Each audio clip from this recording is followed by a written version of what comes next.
High everyone, जय मसी। हजुर सबैजनालाई हजुरहरूलाई स्वागत छ मेरो मिनी ब्लगमा। आज दिन शीतल भएको कारणले गर्दा चाहिँ म यहाँबाट अब यो फुलहरूलाई गोड्नेछु। हेर्नुहोस् है त, मैले चाहिँ अब सुरु गरेँ यो केलेडमबाट झाडु खेल्नु।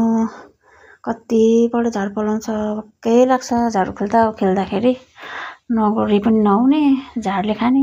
यो चाहिँ हो मलाई माथि भाइले नै पठाइदिनु भएको, मैले चाहिँ साटेको। यो चाहिँ उसलाई लगिदिनु पर्नेछ नि त। यो चाहिँ मजाको खालके छ।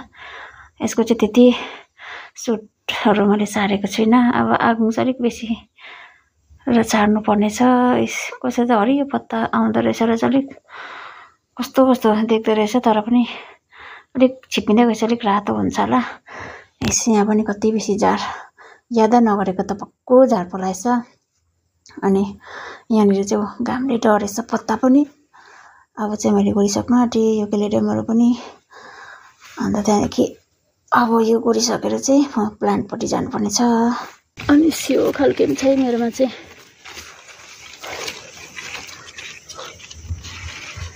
अब चाहिँ यो प्लान्टहरू गोड्नुपट्टि लागेँ। यो चाहिँ मल हो, यो चाहिँ अन्डाको खोल हो। मजाले सुटहरू आइरहेको छ। यो चाहिँ दामी हुन्छ। यो चाहिँ मलाई चाहिँ मजाको लाग्यो। यसमा चाहिँ पलाएको छैन रहेछ, यसमा पनि झार पलाएको छैन।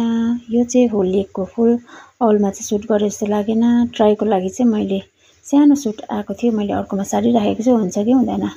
अघिको यसको सुट चाहिँ मैले यहाँ पनि सारेको छु।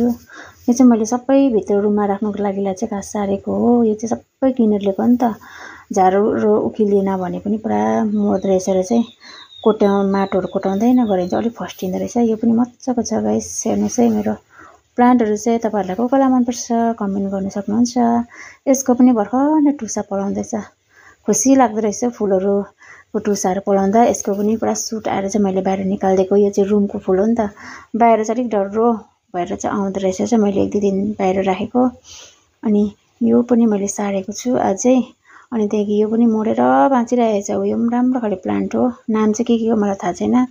यो पनि राम्रो हो प्लान्ट, यो पनि इन्डोर प्लान्ट नै हो। यहाँ पनि पुरा झार पलाएको छ।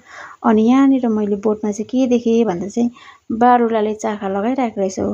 कम्ती बारुलाले पनि ठाउँ पाउँदैन गाइस। यो चाहिँ हो मेरो लाबर हो, वाइट ग्रिन, अनि त्यहाँबाट चाहिँ रेड र वाइट मिक्स भएको हो। यो चाहिँ मजाको हुन्छ, तर गमला चाहिँ अलिक सानो भइरहेको छ यसको चाहिँ। अब अर्को लिएर चेन्ज गर्नुपर्ने छ।